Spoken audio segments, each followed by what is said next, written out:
Etteeka eryokuna otyanga kitaawo ne nnyoko emyaka gyo gibeere bingi ku nsi. Abazadde, parents, for life span. Etteeka eryokuna ligamba nti otyanga kitaawo ne nnyoko.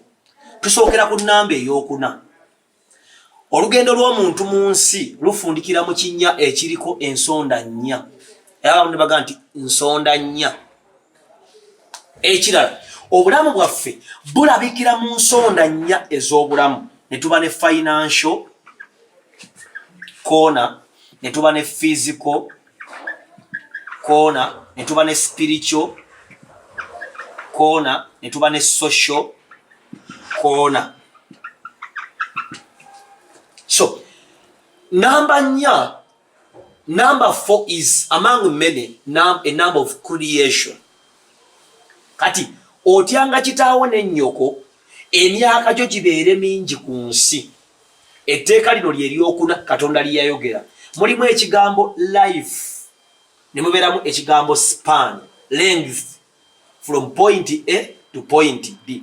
Kati mu life muno mulimu ekigambo kyentera okwogerako life style. Lifestyle y'omuntu eva ku ngeri gy'atyamu kitaawe ne nnyina. Kati bwe tujja waliwo ekigambo ekyewuunyisa abamu mu Bayibuli mukiraba temumanyi makulu gaakyo. Ekigambo kino kigamba nti one word for a wise is enough. One word for a wise is enough. Ekigambo kino Solomoni yakyogera. Lwaki yagamba nti ekigambo kimu kimala omugezi okutegeera? Nti Bayibuli yawandiikibwa mu Luyudaaya. Ekigambo ky'Oluyudaaya kimu nti don't steal oba tobbanga kyafekitinga all the 4 layers of your life. Kubanga kiba n'ennyinyonnyola nnya. Omuyudaaya buli kigambo kyayogera kiba n'ennyinyonnyola nnya, ate buli leeta eba n'ennyinyonnyola 8. Kyova olaba ayinza okugamba nti Katonda yamuyita Yesu yamuyita Jeshua. Ekigambo Jeshua ajja kinnyonnyola mu ngeri nnya, ate buli nnyukuta ekola ekigambo Jeshua aginnyonnyole mu makulu 8. Kati Katonda baga tobbanga ali kutegeeza ebintu 4, ate buli nnyukuta ekola ekigambo tobbanga etegeeza ebintu 8. One word for a wise is always enough. So when we broaden the word otyanga kitaawo ne nnyoko, abamu wano wetugwira bataata ne bamaama bangi. Yesu lyekkubo n'amazima n'obulamu. Ne Yesu yennyini nankubadde yekkubo, naye yalina ekkubo. Ekkubo lya Kristo lyali mu maama we Mariyamu eyali Omuleevi. Mariyamu was a Levite and Joseph was from Judah tribe. Kakati bano baalina okulambika Yesu mu kkubo ery'ettuufu ery'amazima alyoka abe n'obulamu mu bujjuvu bwabwo. Kubanga waliwo otubeera n'obulamu nga buli incomplete. But when you talk about life in abundance, ebeerawo ku ngeri gy'ogoberera kitaawo ne nnyoko. Kati ngenda kusooka okuwa I'm going to illustrate and describe taata ne maama. Kansookere ku bulamu bwange. Nazaalibwa omukyala gwe bayita Nakijoba ne omwami gwe bayita John. Bano be ba fountain of authority. Bano be balina obuyinza obwenkomeredde ku bulamu bwange. Kyokka mukyala Nakijoba ne mwami John eyafa, omulimu gwabwe gugenda kwonooneka singa Katonda taleeta bantu balala mu kkubo lyange. Kuba nange nina ekkubo lyange, naawe andaba olina ekkubo lyo. Maama Nakijoba n'antwala mu Kaabasanda St. Jude Primary School. Nensangayo teacher gwe bayita Madamu Namwanje ne ba teacher abalala ne ba prefects ne ba class monitors.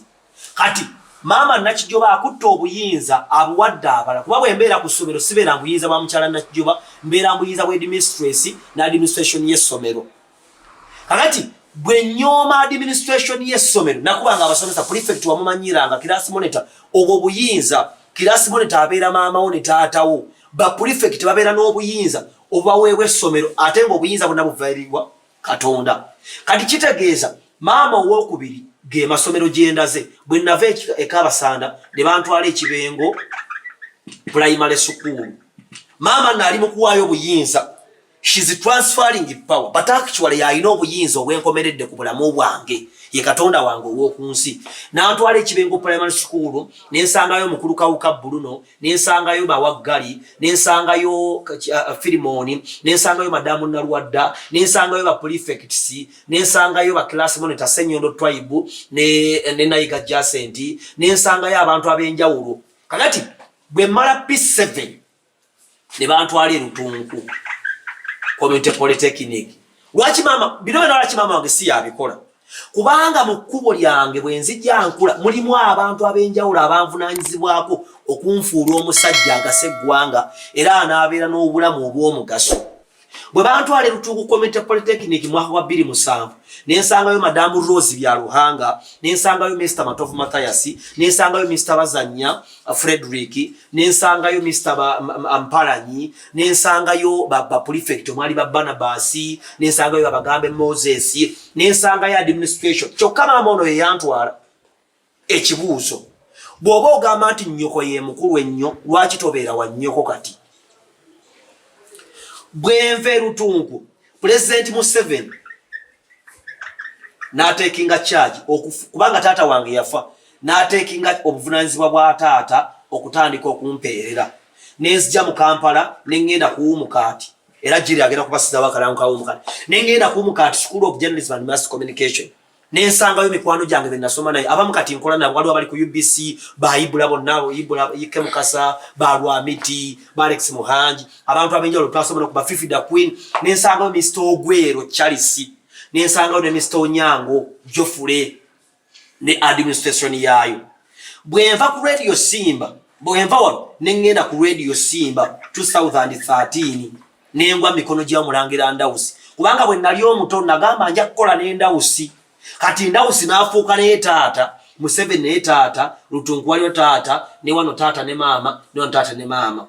Mu media bwe ntambudde olugendo lw'emyaka 10 n'esisinkana Musumba Sara Mikisa wansi w'obuweereza wa Voice of Giruga.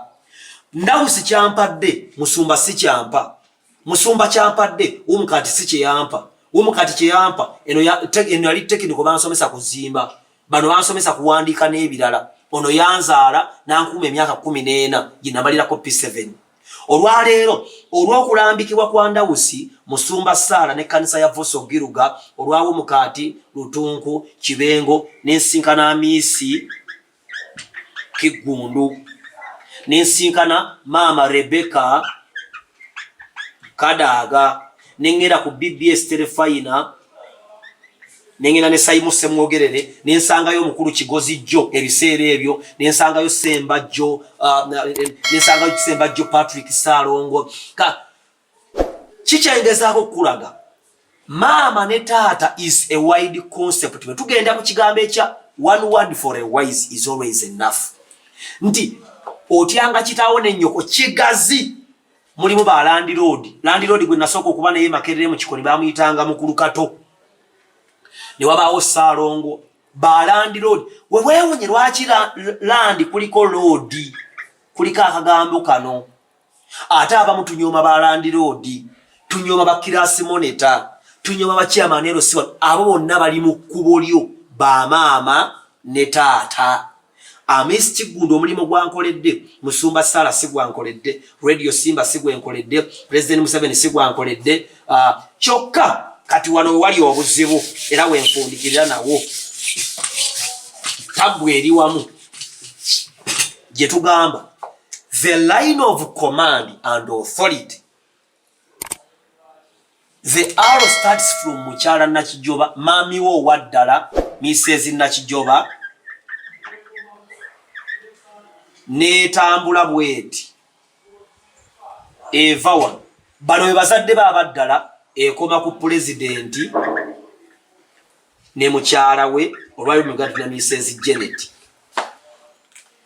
omanyi ojja kunyiiga kubanga Museveni wamukyawa era mbwongo obwo obunafuluza Museveni kyekizibu kyo si kyekizibu kyo oba mwali bannako okuva edda but tekijjawo mazima bayibuli egamba nti ensi ejja kuggwaawo n'ebirala naye ekigambo kya Katonda kiri ggwaawo gano mazima aga bayibuli. Maama ne taata be basookerwako obuyinza bukoma ku mukulembeze w'eggwanga ne mukyala we. Bw'aba mukulembeze w'eggwanga ye Kyagulanyi ne Bobi kale bukoma ku Kyagulanyi ne Bobi. Bw'abanga yalayire Kololo ye Museveni bukoma ku Kololo. Ne we ba Kenya butandikira ku munda Kenya maama we ne taata we Immaculate Okowa mukwano gwabwe nasoma naye ku mukadi ne bukoma ku William Ruto. Kati mu makkati wano waliwo ba maama ne taata bangi. Kyokka teweerabira nti the fountain of honor zina points bbiri. Mami ne daddy n'omukulembeze. Ate number 2 means strength and establishment. Okusinda ku Pastor Asha Mukisa ne Bible. Ekyokubiri number 2 bwe tubaana ekigambo hope erimu confidence and expectation.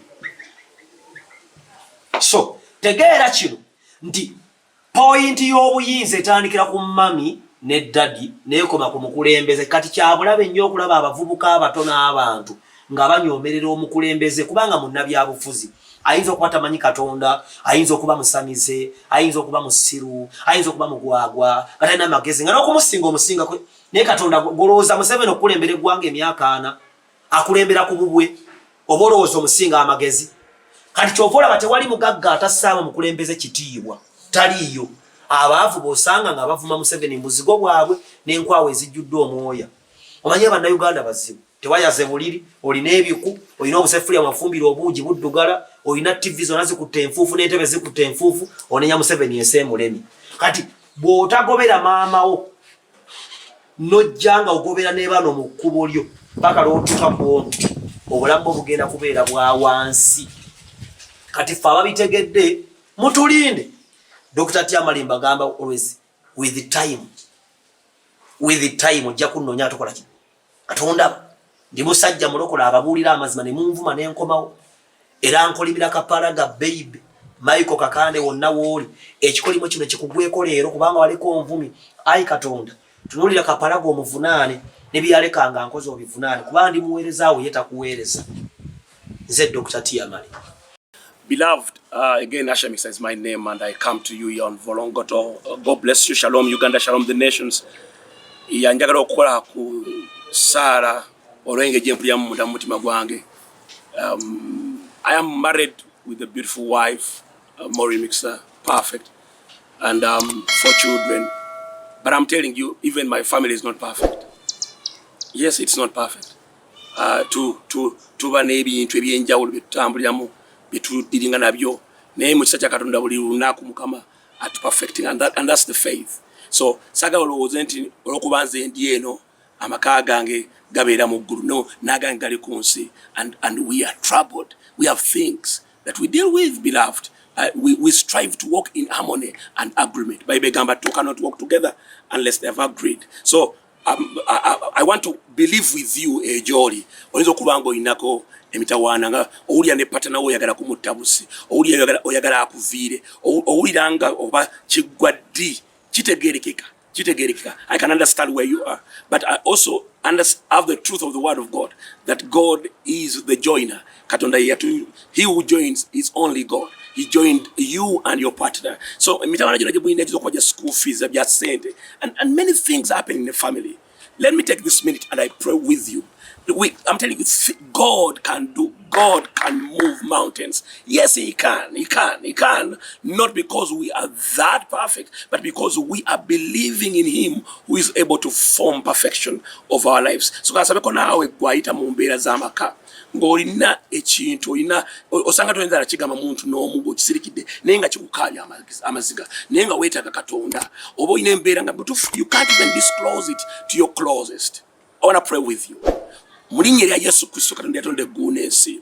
For you have spoken in Deuteronomy 6:4, Heavenly Father, and you have said to us, behold, O Israel, your God is your Lord is one. You, Yeshua, have testified over the world that the Father is working and you are working. Heavenly Father, we have seen how the two of you work in a reality of unity. And Lord, we are able to see the three imparted into oneness. Father, I ask you in the name of Jesus, ndeto omwami oyo omukyalo oyo ayita mu kaseera akazibu mukama mu makage ng'awulira takyasobola gakuuma, ng'awulira ayina ekyobusirusiru kyayagala okukola, ng'awulira ayagala kubata, ng'awulira takyayagala kumanya. Mu linnya lya Yesu Kristo Mwana Katonda omulamu, nkoola ekisa ekipya eri oluganda oyandaba mu kaseera kano. I call upon a new grace towards you, my brother, my sister, where you are. In Yeshua's name, I call upon the encompassment of oneness of the Father in your life, in Jesus' name. And I come against the attacks of the enemy. I come against the mindness of foolishness, the mindness to separate yourself from your family, from your children, from your wife, from your husband. In the name of Jesus, I aggressively attack the power of the evil and I pour him down in Jesus' name. I command the devil to flee off your family in Jesus' name. Be freed and enter into oneness with your wife, with your husband, with your harmony with your children. And may you be blessed from today, from now, in Jesus' name. Shalom to your family. Amen.